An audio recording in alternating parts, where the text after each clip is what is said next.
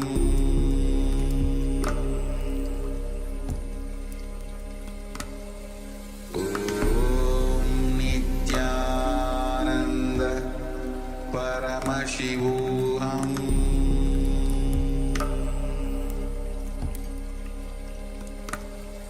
Om Nithyananda Paramashivoham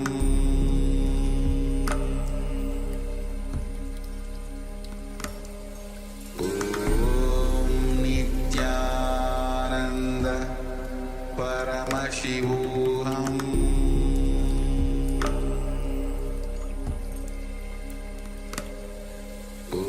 Om Nithyananda Paramashivoham Om Nithyananda Paramashivoham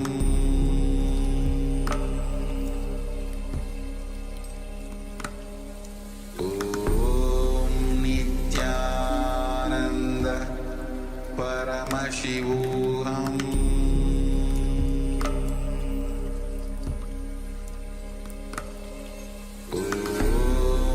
Nithyananda Paramashivoham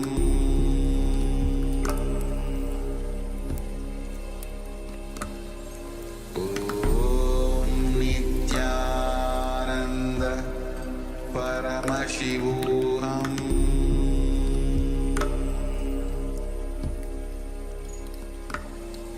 Om Nithyananda Paramashivoham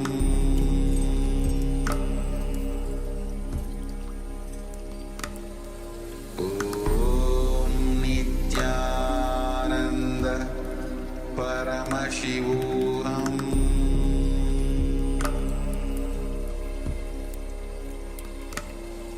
Om Nithyananda Paramashivoham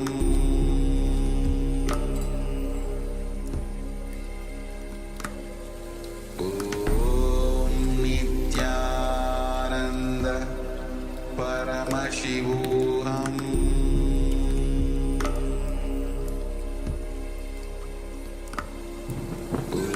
Om Nithyananda Paramashivoham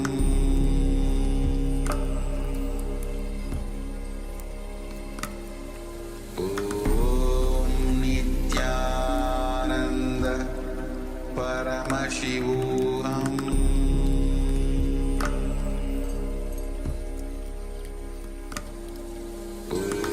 Om Nithyananda Paramashivoham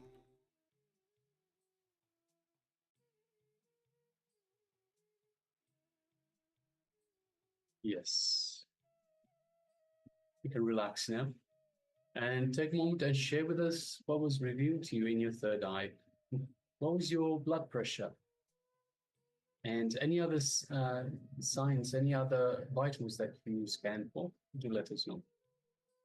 So in the first instance, let us know what your blood pressure was. So we were scanning for your blood pressure. And once you have written down the value for your blood pressure that was revealed to you, it would be great if you do have some measuring device. Please go ahead and use it and find your actual blood pressure, and let us know how close or how far away you are from the blood pressure. Is it spot on, or perhaps just a little bit different?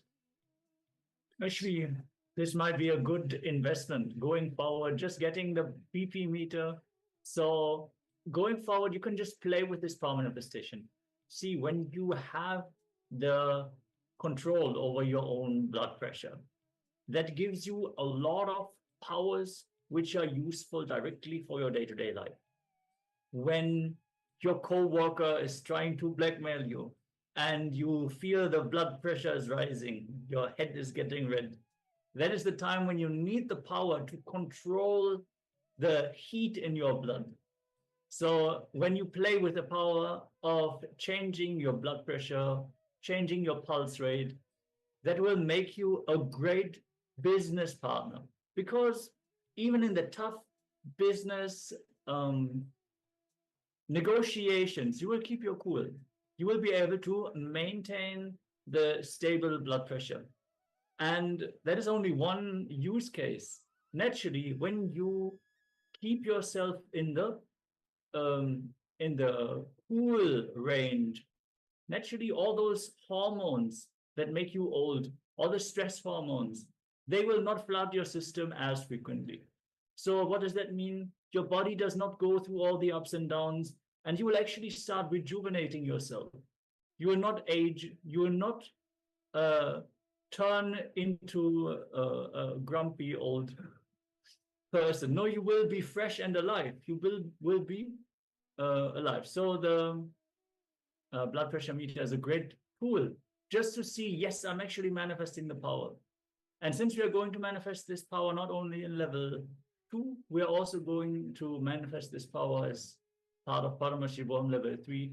We really recommend all of you to get one of the blood pressure meters or smart watches, fitness watches, whatever makes sense for you. So you can participate in this power manifestation in a more meaningful way. Yes, so meanwhile, for this round of body scanning, so requesting all participants to let us know if you have taken part in the power manifestation. Let us know what was revealed to you in your third eye. So you can go ahead and share. Meanwhile, let us get ready for the next segment in our program for today. Yes, we're going to enter into a preparatory session. We already learned how important it is to balance the chakras, how to energize the chakras, unblock the chakras. Now we are going to have a technique which will directly infuse prana into each of the chakras through chakra breathing. Again, this is going to be a preparatory session for the following session. So requesting everyone to settle down and get ready, because the sessions will build on each other. So it is very important that you attend and participate sincerely, so you can also reap all the benefits from this program. Make sure you switch off your phone or any other distractions that might be around you. Make definitely sure to switch off your TV. If something is running in the background, be fully present. And let's follow along as Swamiji guides us through this chakra breathing preparation.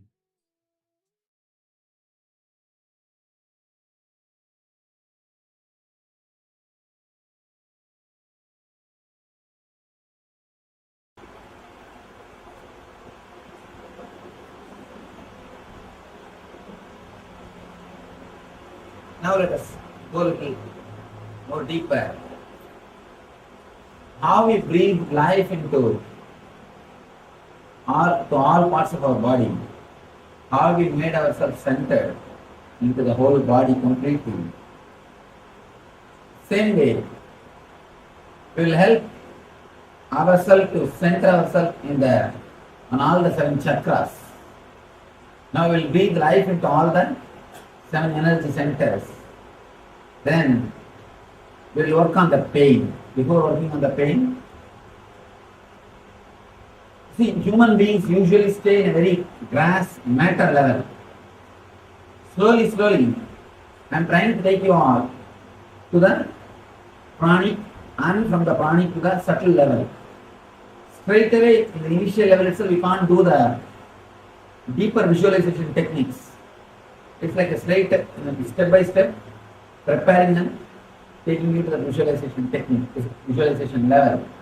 One more thing, throughout this program, I am trying to maintain, you will be able to do whole thing without believing anything.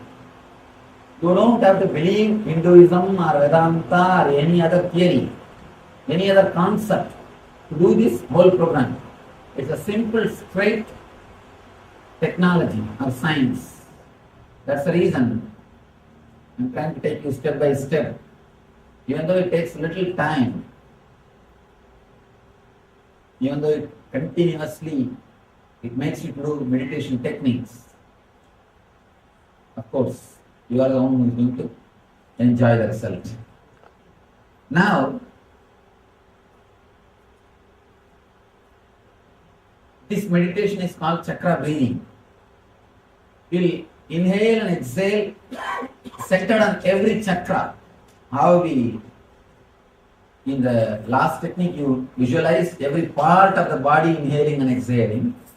Now, you will not visualize every part, every center. For example, Manipura means the navel center. I'll guide you where the exact centers are there. You don't have to bother about it. I'll just guide you exact the space, exact place where the center is there.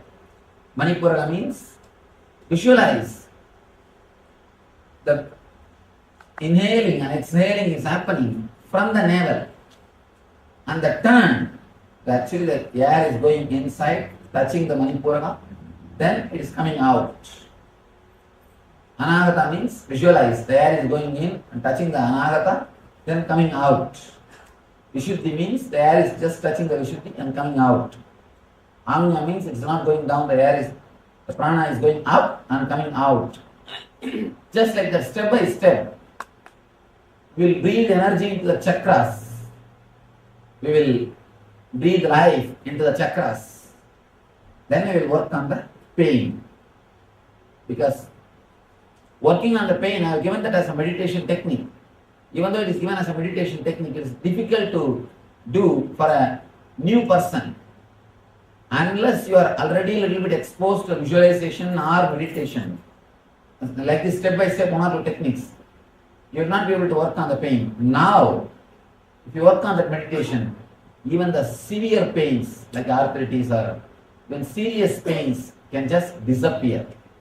There are so many of our devotees who worked on the pain meditation. They say it's such a big relief and help. Now I tell you, after this step by step, if you work on the same meditation, you will be able to come out even serious pains, severe pains of your life. Let me describe the instruction. Let me describe the meditation instruction.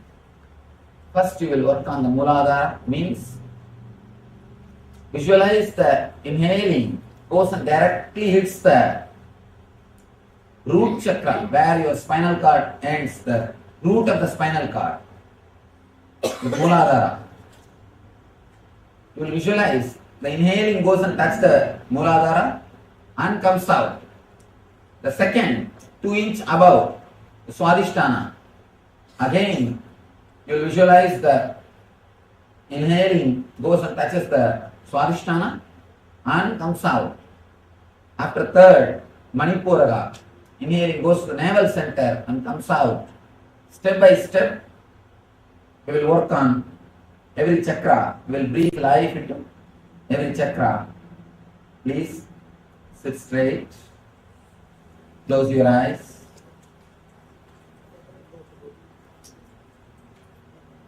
Tie the ribbon.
Yes, please tie the ribbon and sit straight. You want head, neck and backbone to be in a straight line. If you can, better sit on the ground. If you can't, then sit on the chair. If you really can't manage sitting on the ground, then sit on the chair. Otherwise, please try to sit on the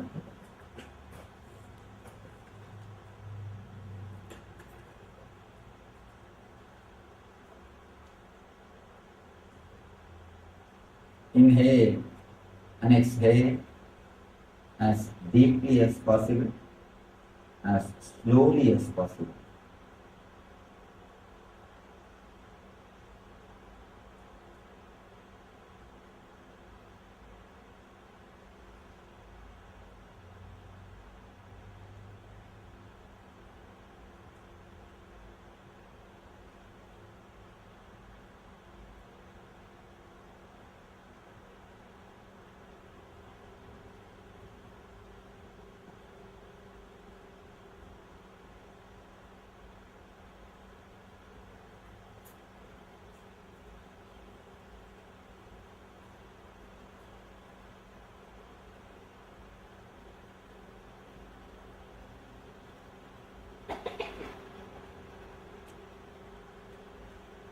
Inhale and exhale from root center where the spinal cord ends.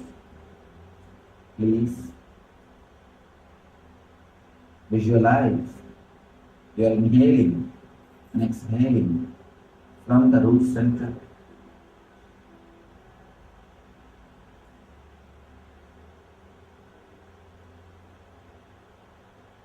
Feel clearly.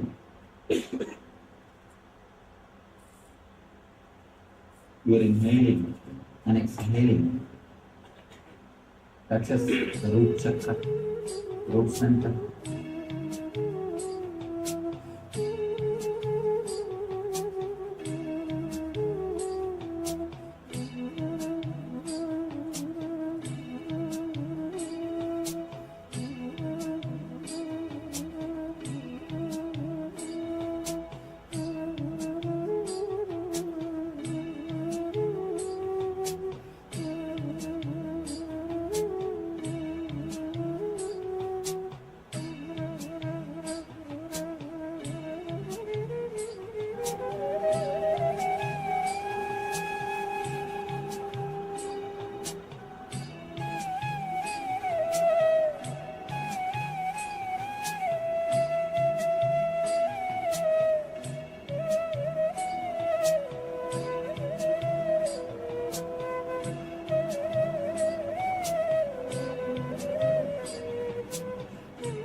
As deeply as possible, as slowly as possible.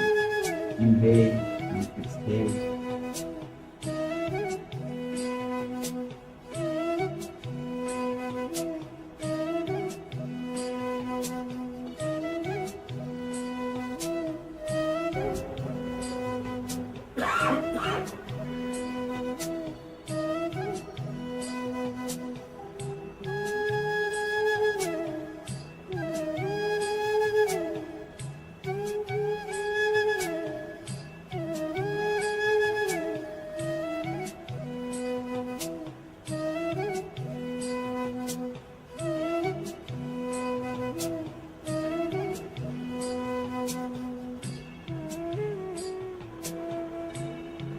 Feel very clearly. Your root center is alive and vibrating.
Slowly move to the Swadhisthana.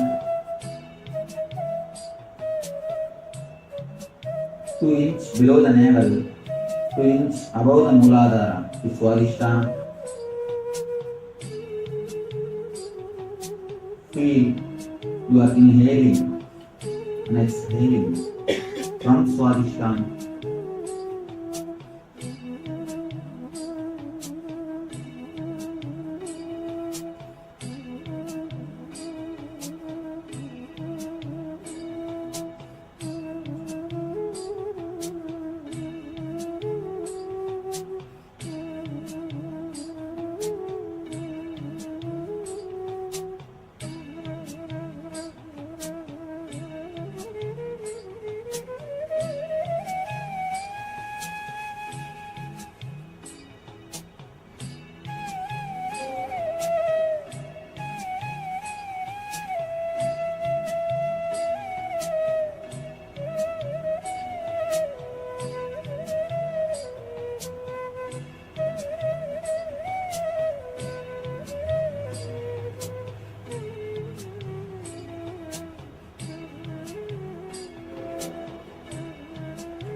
Start breathing from navel center, Manipura. Visualize your prana inhaling and exhaling touches the navel center, vibrates the navel center.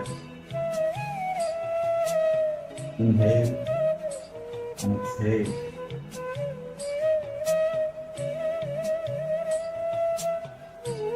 To the navel center.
intensely. Inhale and exhale from the navel center. Let your inhaling and exhaling be deep and intense. Let it not be shallow. Let it be deep and intense.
Come to Anahata, heart center.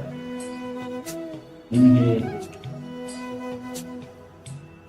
and exhale from the heart center. From the Anahata. If your mind wanders here and there, don't bother.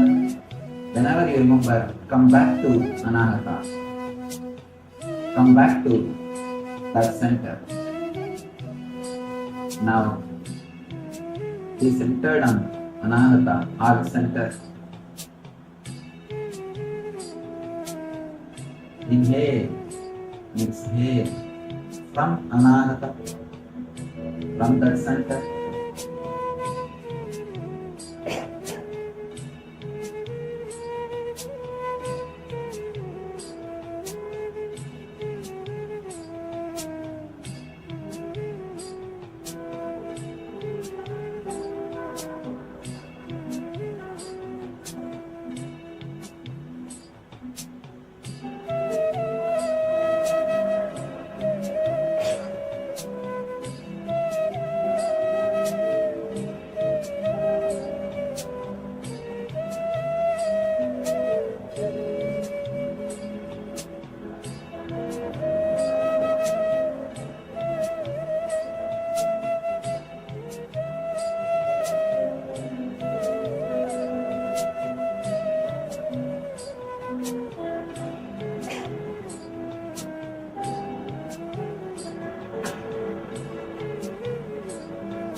Vishuddhi chakra, throat center. Inhale and exhale from the throat center, from the throat chakra.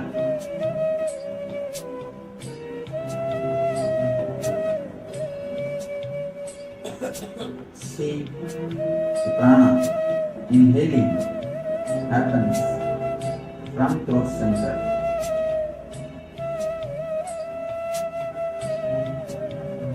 The throat center is vibrating.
Come to the Arogya chakra,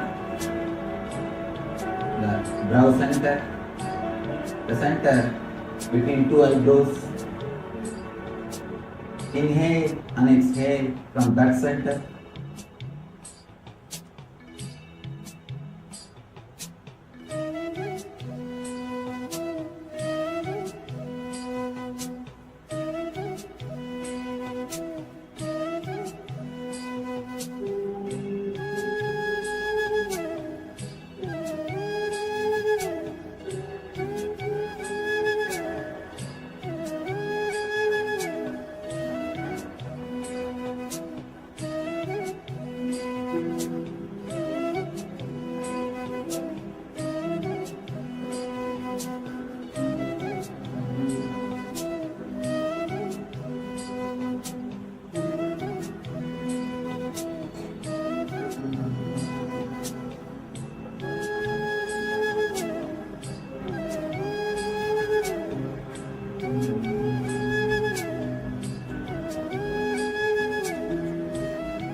Now come to Sahasrara, crown center, the center, this is the top of your head. Inhale and exhale from that center. See very clearly, the prana goes straight out.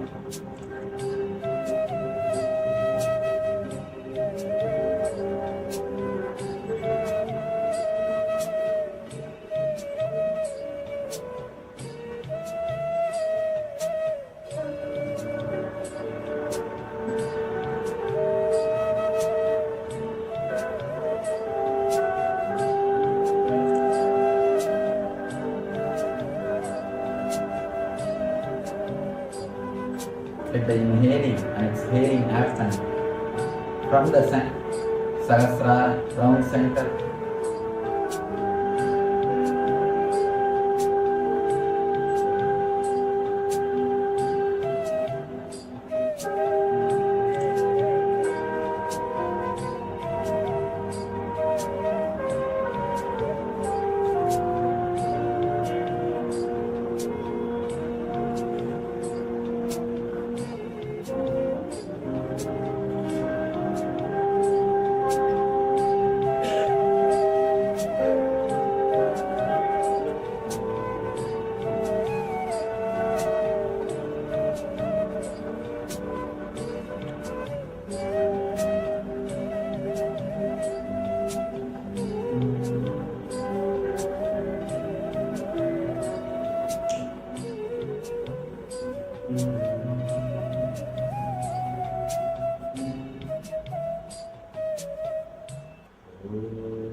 If you have the problem that sometimes mind starts thinking something else, what to do, Swamiji?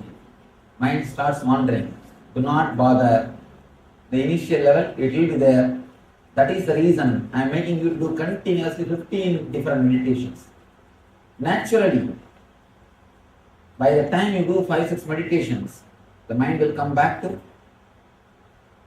its source, and the number of thoughts per second will drastically reduce.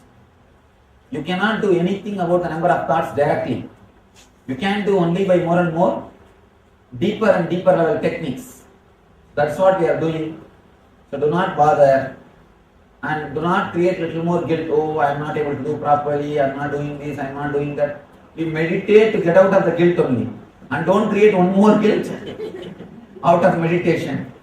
I have always seen people come to spirituality to be free of all this mental struggle. After coming to spirituality, they will create 1,000 more questions based on some books which they study and torture themselves more than earlier. Please do not do that. Do not torture yourself. Do not create guilt. Here I am doing whatever has to be done to make you experience that healing and health. Just go with it with your full effort. That's all. From your side, put the maximum effort. And simply things will happen. Nothing more is necessary. Nothing else is necessary. Do not have the guilt. Do not have any.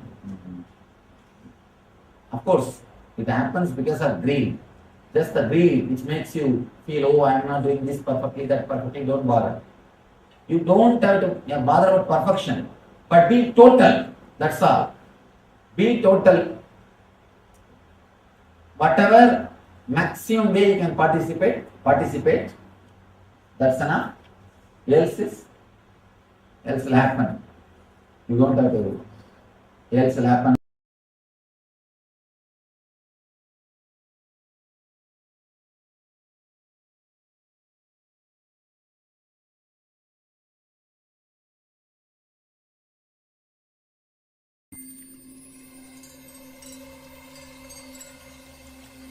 I welcome you all with my love and respect. Let you all open all your 3 eyes ॐ नित्यानन्द परमशिवोऽहम्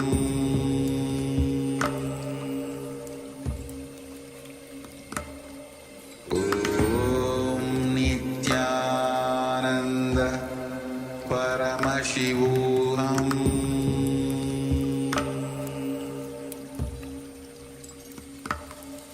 ॐ नित्यानन्द परमशिवोऽहम्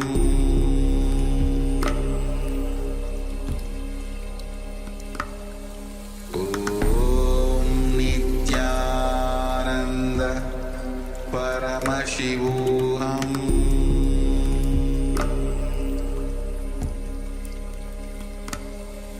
ॐ नित्यानन्द परमशिवोऽहम् ॐ नित्यानन्द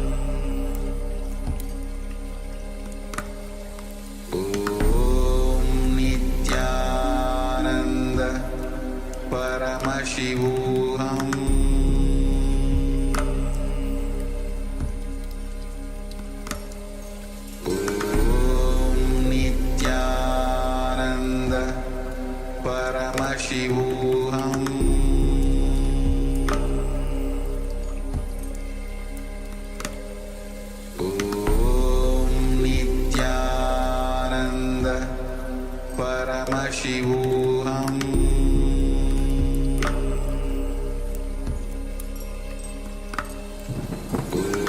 ॐ नित्यानन्द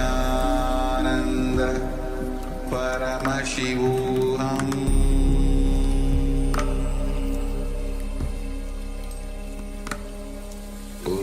ॐ नित्यानन्द परमशिवोऽहम्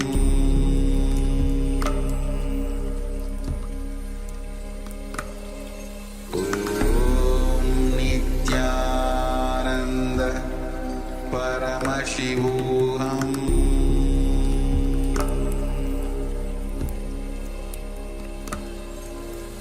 ॐ नित्यानन्द परमशिवोऽहम्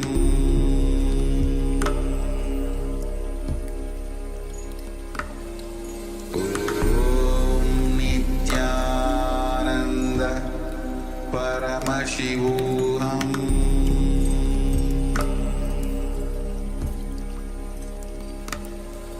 ॐ नित्यानन्द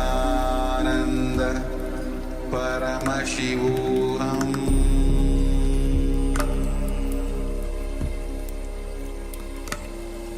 ॐ नित्यानन्द परमशिवोऽहम्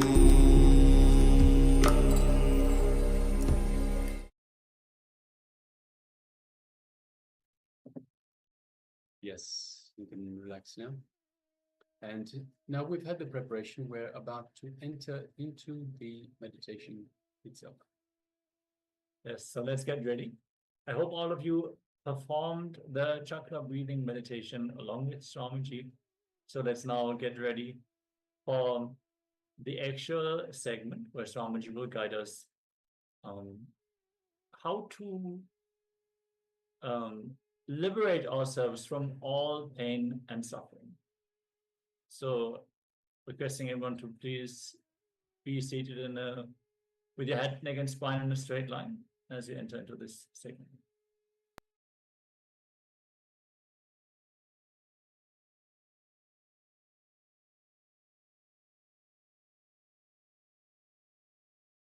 Now we will work on the pain. If you can manage, understand this one technique and master it, the technique which you are going to do now, you will be just liberated from all pains. Of course, now it will look like too good to be true. Only when you experience, you will be able to understand. And there are so many doctors, I think they can speak for the technique. I think I'll tell the doctors to speak for the... Here there are so many MD doctors who work with the technique and who really had the experience and just does the technique does miracles. Not only that, These people have done the technique directly, they did that. Now you are having two benefits. One, from morning your mind is tuned to do the technique. Second, I am guiding you. I am sitting here, I am guiding you. As I was telling you, pain is nothing but unawareness. Whenever you don't pay attention, awareness to some part of body, automatically your body demands your attention. Your body demands your awareness. The whole thing is nothing but just body asking your awareness, body asking your attention. One more thing, even the pains which come to us at the time of accidents, even big pains, they are nothing but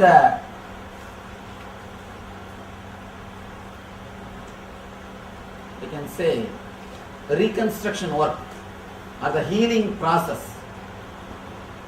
It is nothing but healing process. Let me tell you a small experience which happened in my life. Once I put my thumb in KAILASA car door. Of course, after enlightenment. Before enlightenment, I would have suffered just like you all. After enlightenment, and I could see very clearly the finger is becoming bigger and bigger, and people were running here and there to get some medicine, to get some first aid, all these things. I said nothing, relax. I was able to see very clearly the energy from Manipuraga, from navel center, flowing to that part. It is just flowing to that part. That healing process is happening. Because the energy is gushing from here to there, all other energy centers are stopped. The usual energy supply to the other fingers are stopped. Just like if ambulance comes in the road, you all pull over and give way.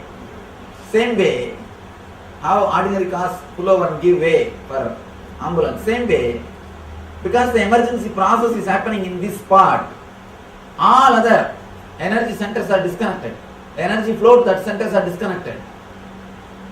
I could see very clearly the energy flowing from navel to that place, and I was just witnessing the whole thing. After an hour, I just removed the nail and threw it away. In 10 days, simply, completely, not only got healed, the nail came back. Neither there was a pain, nor the medicine was given. Nothing. Of course, I am not asking you to do this. But what I wanted to say, whatever process you call as pain is nothing but healing process. The body is healing itself. Body is reconstructing that part. But you don't have that much of patience. The moment you name that process as a pain, please understand, you stop, you hinder that process. You try to stop that process. You try to disturb the natural healing process. Please do not hinder the natural healing process. Please do not stop the natural healing process. Please do not interfere in the natural healing process of the body. All you need to do, whenever you have any pain, give your awareness. Let me explain the technique. For example, you have knee pain or back pain.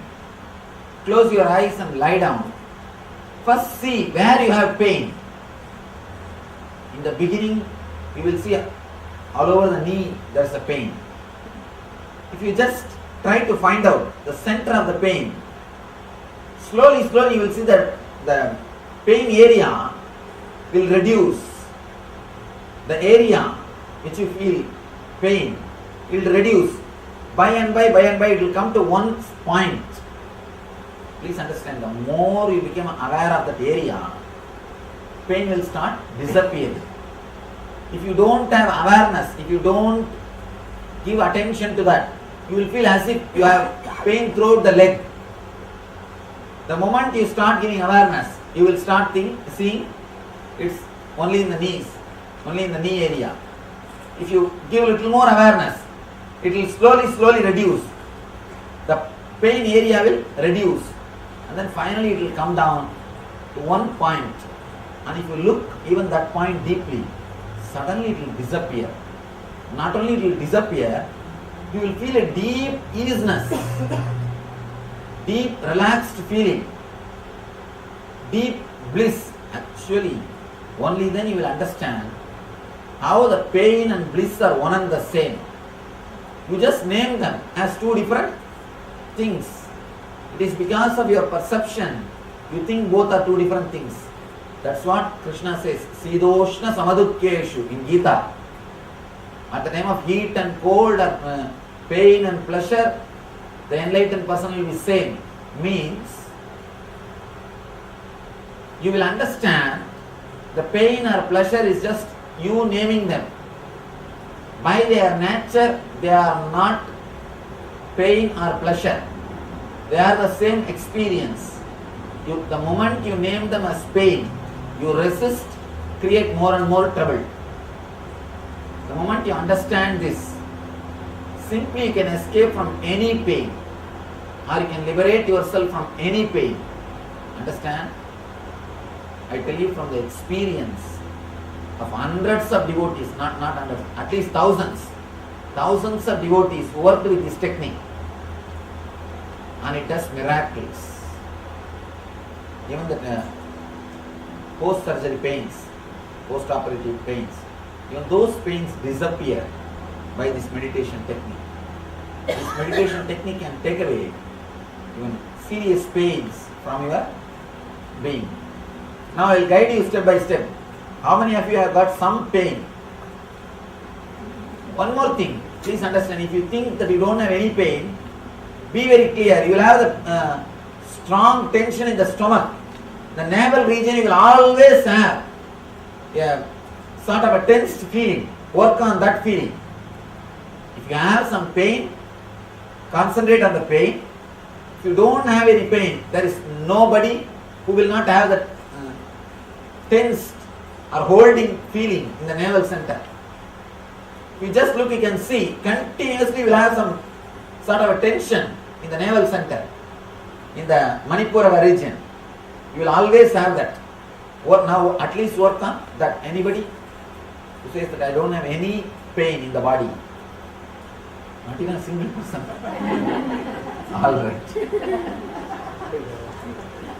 All right. Please understand the technique. If you have the knee pain, just when you close your eyes, you can even put your hand in that area. Just feel where you have pain. Please understand the instruction. If you have knee pain, for example, put your hand in that area and just feel where you have pain. The moment you are able to identify that space, drop that word pain from your mind. Do not repeat the word pain, pain, pain in your mind. Just see how a curious child will look if you see something new.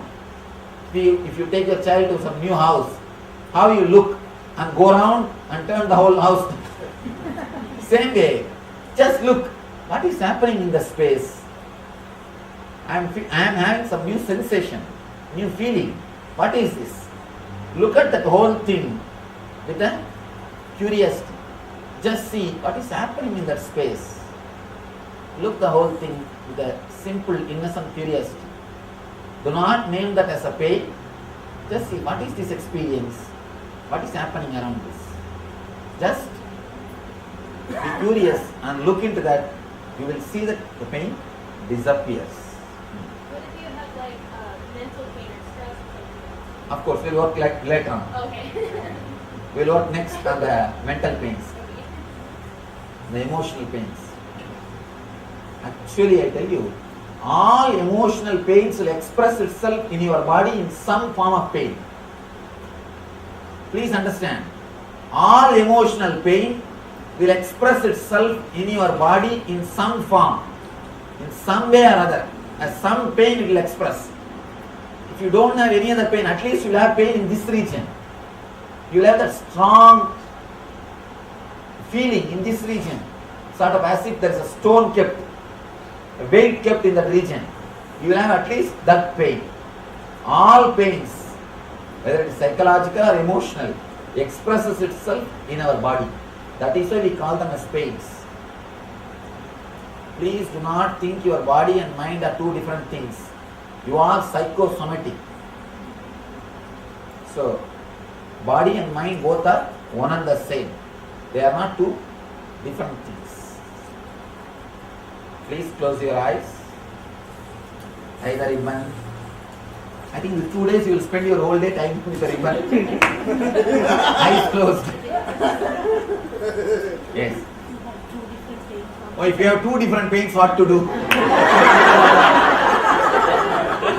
This is funny question. It is strong pain. It's strong pain. Which you want to heal first, work on that. And one more thing I want all of you to know. All pains are rooted at the strongest pain. For example, if you have back pain and knee pain, if back pain is strong, severe, the knee pain is also rooted in that. Once the back pain is healed, knee pain will disappear automatically. You will understand when you work on that. All pains are rooted in one center. Yes. No, if you don't have any problem now, work on the navel center. Navel center always you will be holding. There will be tightness in the navel center. Work on that. When you get the pain, work on that. You don't have to get pain just to do this meditation. See now, even pain cannot make us suffer. We will be expecting, we will be challenging the pain. When will you come? Come, let us see. What if you have a tumor and it doesn't hurt, but it's there? Please, a little loud. What if you have a tumor, but it's not painful, but it's And then don't there? work on that. Then work on the navel. All right. Please close your eyes. Tie the ribbon.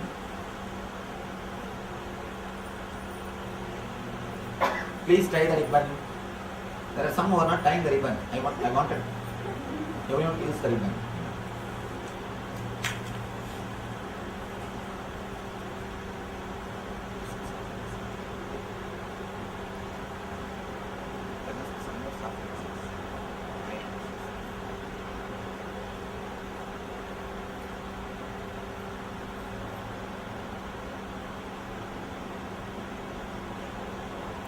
If you have knee pain, touch your knees very lovingly, in a caring way. If you have back pain, please touch the place where you have pain in a very loving, caring way. If you don't have any pain, touch your navel center where the basic tension or where you are continuously tense.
I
welcome you all with my love and respect. Let you all open all your three eyes. Om Nithyananda Paramashivoham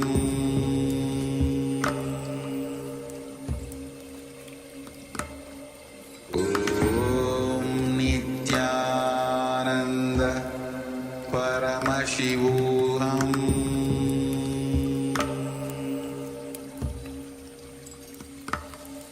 Om Nithyananda Paramashivoham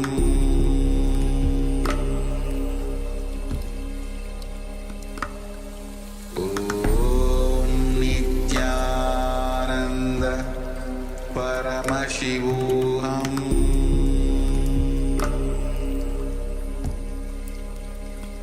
Om Nithyananda Paramashivoham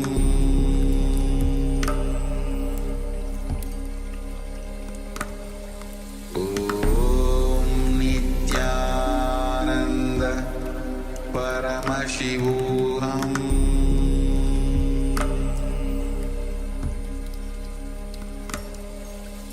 Om Nithyananda Paramashivoham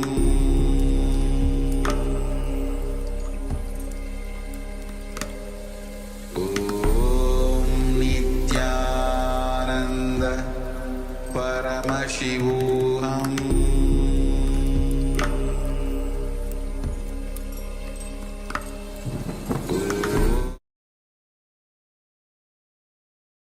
Yes. Nithyananda, everyone. We went through the chakra breathing meditation as Swamiji has guided us through this powerful process where we energize all the various chakras along our spinal cord. Now we are going to continue into the meditation to dissolve pain. So let us get ready.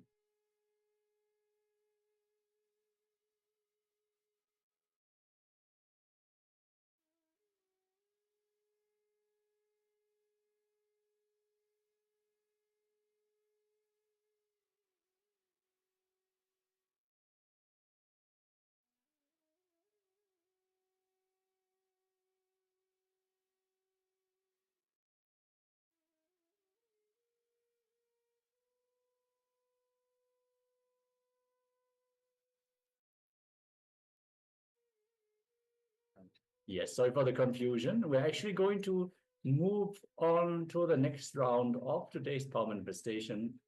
So requesting everyone to settle down and return. As today we are manifesting the power of body scanning, which is one of the very beautiful powers, very useful, very helpful, enriching and causing others reality. So requesting all of you to settle down. And in this round, we're going to connect to a partner. So if you have any people around you, maybe you're living with your family, living with your friends or partner, give them a brief introduction about the power manifestation. And in this round, you're going to scan for the vitals. So that is heart rate, blood pressure, body weight, body height, whatever vitals the partner, whatever vitals are there, you can scan for anything. You can leave it open also and just scan for whatever the third eye reveals to you. Usually something that needs to be attended to will be revealed to you. So if there's something with the blood pressure or the pulse rate, you will be informed through the power of the third eye. So just give a brief introduction into the science of power manifestation and let them know that this is also healing.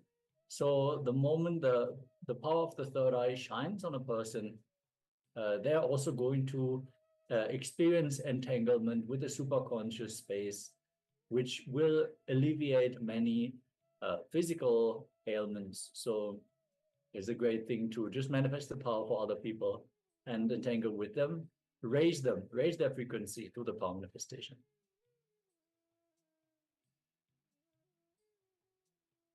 Yes, so let us all now settle down. Once you connected with your partner and connect to Swamiji, if you were not able to connect to a partner, maybe due to the time zone you are in, or you were simply not able to reach anyone, you can also manifest this power for yourself. Simply sit and unclutch. Visualize for a moment that your body is simply contained within your skin, but nothing is inside. It is just black void, pure, vibrant black space, completely empty. Forget all the details, whatever you know or think to know about your body. Just a pure black void inside the shell, which is your skin. Then bring your awareness to your Anandagandha, in between the heart and the navel region, your spiritual umbilical cord connection to the divine, to Paramashiva, where he resides, where he reflects in your microcosmos. Remember Swamiji in your inner space with a sweet smile. He is there, always waiting to manifest through you. It is not that your effort, your penance, your tapas has opened up the possibility for the power manifestation. No, it is simply Swamiji's grace, simply Paramashiva's grace on you, manifesting through you playfully, effortlessly. You don't need to strain yourself. You don't need to prove yourself. Making yourself available is all that is needed. So just sit and unclutch. Any thoughts that arise in your inner space, let them arise, let them pass. Don't engage with them. Don't try to suppress them. Don't artificially create or elongate the shaft of thoughts in your inner space. The thought rises, acknowledge its presence, witness it, don't engage with it, and let it pass. It will disappear. So don't strain yourself, just be present and allow the information to be revealed. The vitals of your partner, let them be revealed through your third eye. As we invoke Swamiji in our inner space, through the Mahavakya, Om Nithyananda Paramashivoham. Om Nithyananda Paramashivoham. Om Nithyananda Paramashivoham. Keep vibrating with the Mahavakya and let the third eye reveal all the details about the vitals of your partner, your friend, your family member, or your own vitals. Keep chanting the Mahavakya and let this round of the power manifestation begin. Nithyananda Paramashivoham.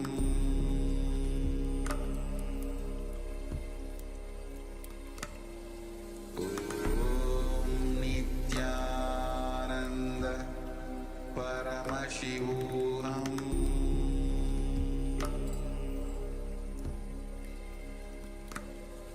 Om Nithyananda Paramashivoham. Om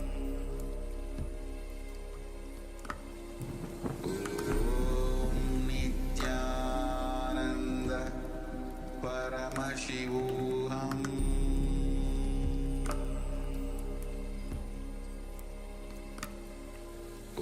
Om Nithyananda Paramashivoham.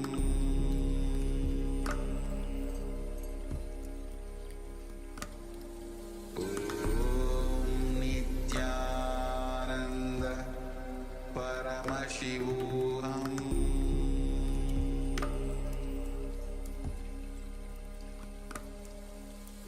Om Nithyananda Paramashivoham.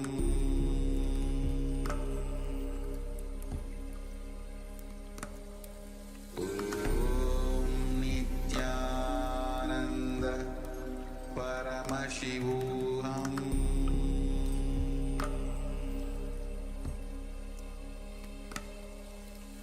Om Nithyananda Paramashivoham.